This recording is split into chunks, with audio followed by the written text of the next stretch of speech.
అయిపోయిందండి. పులుసు అంతా ఇనికిపోయింది. ఈ విధంగా గుత్తంగా వండుకోవాలి. ఇది చల్లారేటప్పటికి ఇంకా గట్టిగా అయిపోతుంది. ఇది ఈ రోజు వండుకున్నప్పుడు రేపు తింటే ఇంకా చాలా బాగుంటుందండి. ఇదండి విలేజీ స్టైల్లో చింతాకు పొడి జల్లలతో ఇగురు కూర. చాలా చాలా బాగుంటుందండి. వేడి వేడి అన్నంలోకి సూపర్ గా ఉంటుంది. మీరు చేసి రుచి చూడండి. మీకు కనుక వీడియో నచ్చినట్టయితే లైక్ చేయండి, షేర్ చేయండి, సబ్స్క్రైబ్ అవ్వండి. మా వీడియోలు చూస్తున్నందుకు థ్యాంక్ యూ అండి. రోజు విలేజీ స్టైల్లో చిన్న చేపలు చింతాకు పొడి ఇగురు ఎలా చేయాలో నేర్చుకుందాం. కావలసినది ఇవి జల్లలండి, ఏటి చేపలు.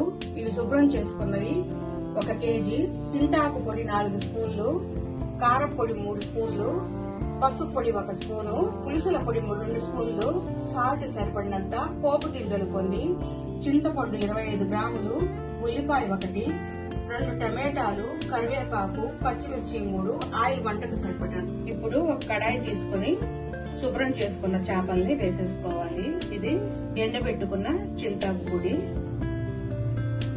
ఒక 4 స్పూన్లు వేసేసుకోవాలి.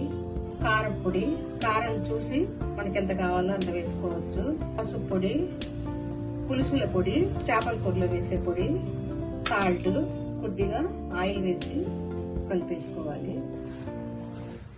ఇది పులుసు లేకుండా డ్రైగా వండుకోవాలండి. ఇగురులాగా టమాటా ముక్కలు, ఉల్లిపాయ ముక్కలు, కొద్దిగా చింతపండు పులుసు. ఇది పులుసుగా కాకుండా ఎగురుగా వండుకుంటున్నాం కాబట్టి ఎక్కువ నీళ్ళు పోయకూడదండి. మూలంగా కొద్దిగా పోసుకోవాలి. ఇది సరిపోతాయి. ఇది ఈ నీళ్ళతోనే ఉడికిపోతుంది. స్టవ్ వెలిగించుకొని కడాయి దీని మీద పెట్టి మూత పెట్టి ఉడికించుకోవాలి. ఇప్పుడు వేరే కడాయి పెట్టుకొని పోపు వేసుకోవాలి. కొద్దిగా ఆయిల్ వేసి ఆయిల్ బాగా కాగాక పోపు గింజలు,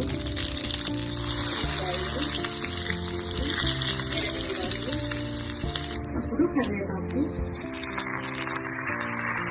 ఈ పోపుని పోపులో వేసేసుకోవాలి. గంటి పెట్టి కలబెట్టుకోవాలి. ఈ విధంగా చేపలు చిదిరిపోవాలి. మూత పెట్టి సిమ్లో పెట్టి ఉడికించుకోవాలి. ఉడికిపోయిందండి. ఇంకొక 5 నిమిషాలు అయితే కూర అయిపోతుంది.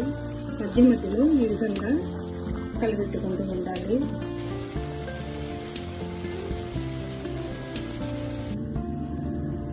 అయిపోయిందండి.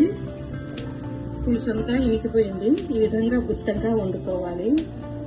ఇది చల్లారేటప్పటికి ఇంకా గట్టిగా అయిపోతుంది.